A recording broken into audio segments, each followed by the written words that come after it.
Hi, this is Jeffrey, and today I wanted to do a video on the 1939 World's Fair plates that I have in my collection.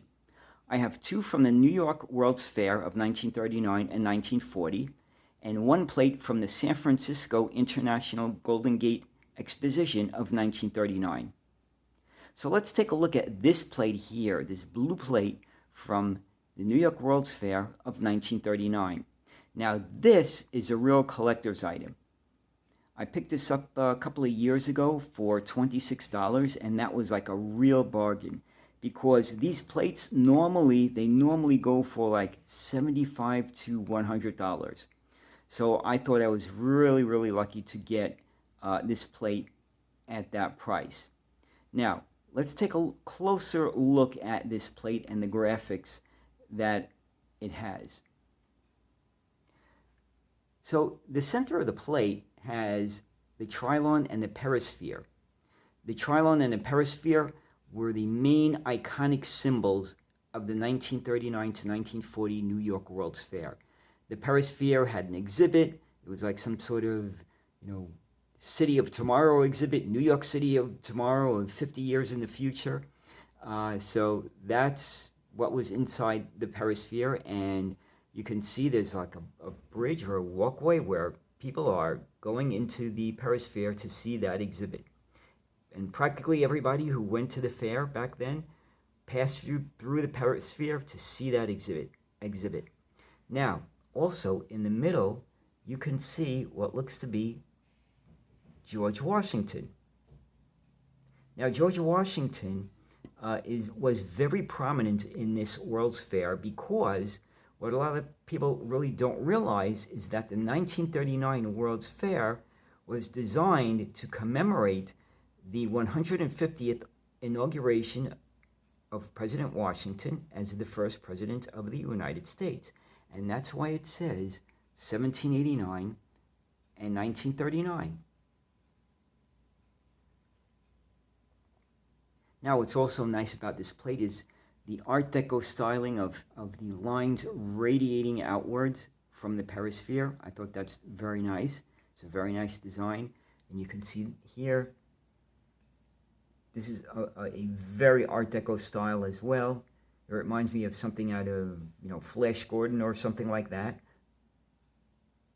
Now, around the perimeter are line drawings of the different pavilions at the World's Fair. I don't exactly know which buildings these are. I would have to check in my books. I have a number of books on the New York World's Fair. And see here in the top part of the plate in the center is a profile of George Washington. Here's another very Art Deco styled pavilion. Another one. This one is, well, it's upside down from this view, so I'm not too sure what that is. And here is the symbol of the city of New York. And here's another pavilion. So this plate was really very nicely done. I really like it a lot. It's, like I said, it's a real collector's item. It makes a great display piece. You could also eat off of it, unlike other types of collector's plates where you cannot do that. So this plate can also be used as a dinner plate, although I will never ever use it as such. I will only use it as a display plate. And I'm really happy I bought this one. And so let's go on to the next plate. So here's my next World's Fair plate that I have from the New York World's Fair from 1940. Now, there were two plates identical to this that were produced, one for the year 1939 and one for the year 1940. They were both the same except for the year.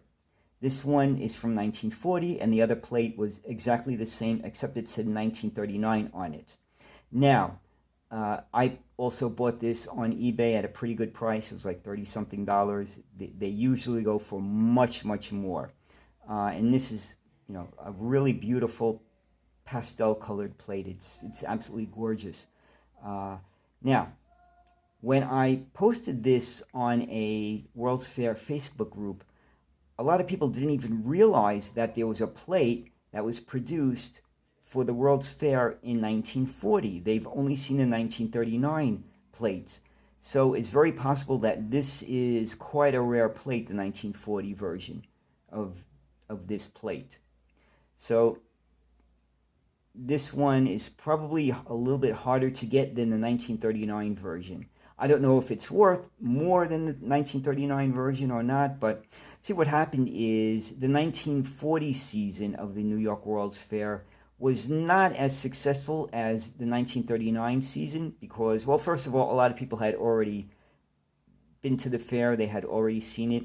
And for the second season of 1940, a number of exhibits were taken down, such as the Russian exhibit and the Italian exhibit. You know, the Russian exhibit was taken down because Russia had cooperated with Germany in the invasion of Poland in late 1939, and the Italian exhibit was taken down because of their invasion of North Africa.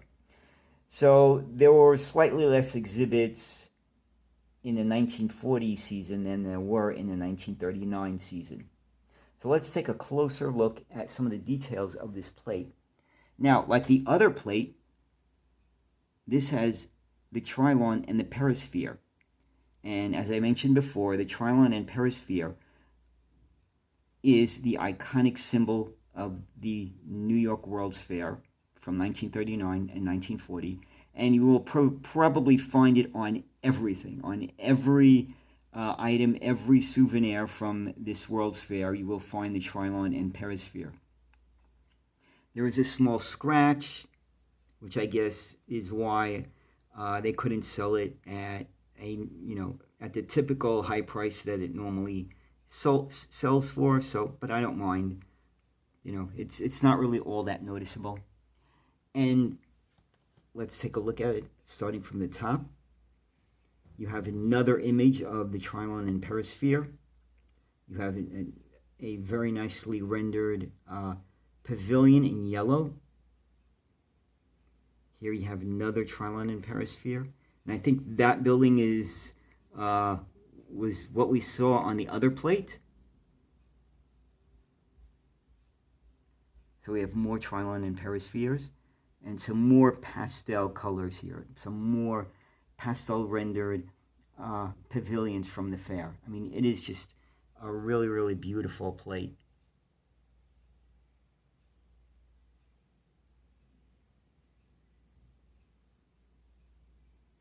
Both of these plates are 10 inches in diameter, and this too can be used as a dinner plate, which may be why there's a scratch in it, because a previous owner had used it as such. But I will never use it as a dinner plate. I will only use it as a display plate. And I just think this is a really, really gorgeous plate. It's one of my prized collectible antiques. It is an antique. These are not always that easy to find. You can buy them on eBay, but the prices as time goes on, the prices go higher and higher, because there is a demand for World's Fair collectibles from the 1939 New York World's Fair. And now let's take a look at the third plate from San Francisco. Now, the third plate I have here is from the 1939 San Francisco Bay Golden Gate International Exposition. And this too is a very, very nice pastel colored plate like the one we just saw from the New York World's Fair.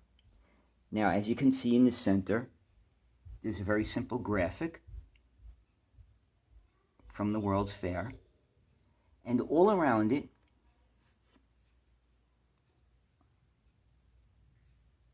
are colored drawings of the pavilions as well as the bridge. I don't know if that's the Golden Gate Bridge or the Oakland Bay Bridge. I don't know. But